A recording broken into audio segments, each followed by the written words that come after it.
hooy bulshoy ma maqla malihiine ma tala kala keentaan oo maad kor iigu qaadaan dhawaqiina oo maad wanaajisaan afkaartiina oo maad isku hawshaan hawlihiina miyaydan hiigsi iyo horumar midna toona idiin nahaanin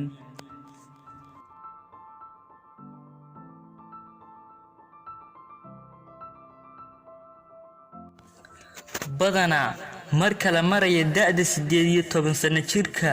waa marka ay dhalinyartu ugu mashquulka badan tahay ee ay ku mashquulsan tahay ka fikirida afkaarta dadka kale ay ka haystaan noloshooda haddaba si kastay ahaataba inaad aqbasho afkaarta dadka kale wax xeer ah ama horumar ah kuma gaarsiinayso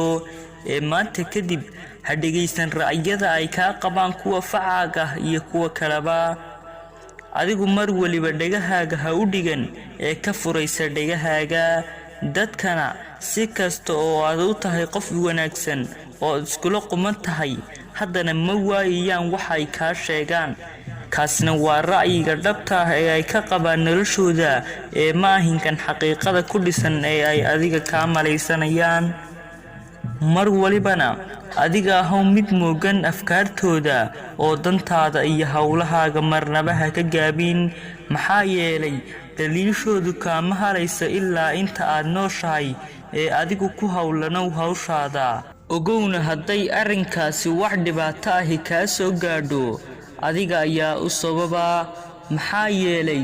adiga ayaa siiyey maqalkaaga kadibna ka fikiray afkaartooda